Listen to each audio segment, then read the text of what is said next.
Hey everybody, this is episode 5 of Declutter Me, a podcast about organizing and decluttering your life with your host, Shelina. How are you doing? Ramadan Kareem. Ramadan Kareem to you too. So are we going to talk about something specific to Ramadan this week? We are, yes. It's a big thing. It's a big celebration, but people go slightly crazy on the whole shopping and cluttering their house before Ramadan, which I find bizarre. And it's not just a country-specific thing. This happens globally. It's like Christmas.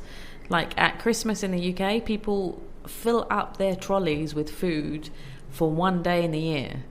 This is a month, but you actually don't eat that much because I fast, and you eat less and less during the month because you're fasting all the time and your stomach shrinks. And now it's become this thing that there's all these shops telling you should buy Ramadan clothes. There's special kaftans and abayas to buy, so people buy that for 1 month in the year and then they don't wear it the next year because they have to buy a new outfit. So there's a lot of clutter that accumulates just because of Ramadan. So I think it's a great time to talk about this and what to do pre-Ramadan and get you decluttered and organized beforehand. All right, so let's talk about that. What are the decluttering tips for Ramadan? So the first one is for the food. Go into the cupboards in your kitchen and have a look at what you have. You most probably will find that you have boxes of the creme caramel, of the Vimto, the pasta. It takes a year to expire, but it will expire by the time it's Ramadan the next year. So people will buy that. You go to supermarkets and there's buy 5 for 100 dirhams instead of 120 dirhams or something. So people buy in bulk because it's the month of eating. It should be the month of fasting. So go through your cupboards, have a look and see all this packaged stuff and see what the expiry dates are, and if it's going to expire soon, use them now rather than waiting. Instead of buying in bulk when you go to the supermarkets this year, just buy what you need to buy. So a lot of people do go to the supermarket more often during this month because they are cooking so much or they have guests come over and stuff. So buy what you need for that week or that day for iftar and for suhoor, instead of buying huge amount of stuff that you're never going to make, because you're never going to use it and you're never going to make it, because all your plans of staying at home and eating at home goes out of the window. We always end up going to iftar tents and iftar parties at people's houses, or by the last 2 weeks you're just not hungry enough, so you end up eating a salad if you're like me and my friends and my family. So there's no point in buying so much bulk items. Just buy what you need to buy this time. And you kind of see this happening just before the month begins as well. And this is particularly true of supermarkets and stuff, right? You start seeing all these special deals, like 5 of something is a special price and all of that.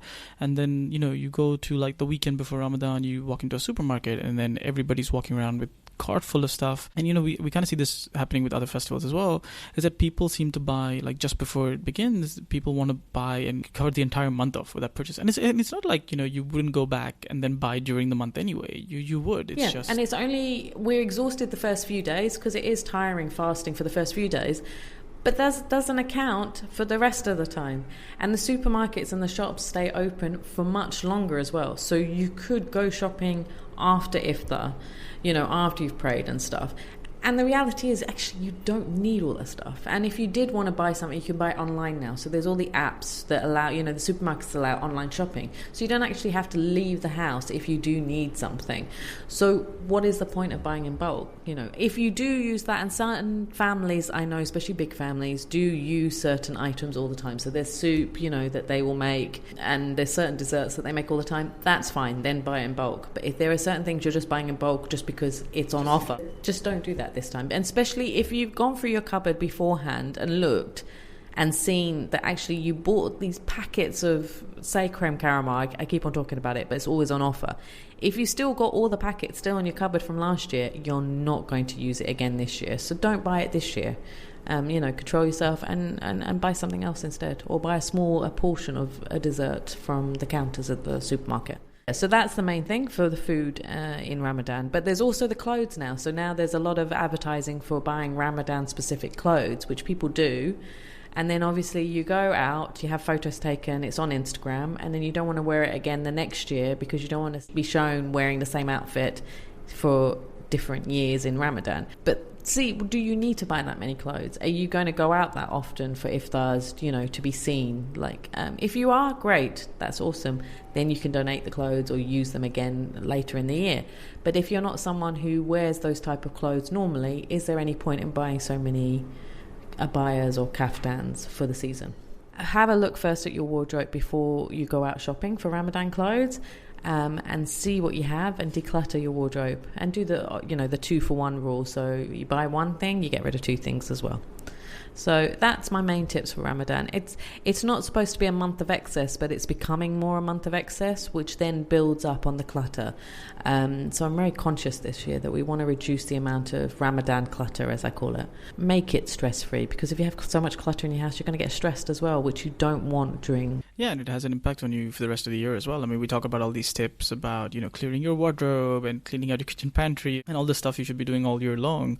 But then, then you're essentially cluttering it all back. Exactly. So, I mean, let's make this month the month of Ramadan decluttering rather than cluttering, to get you in good stead for the rest of the year.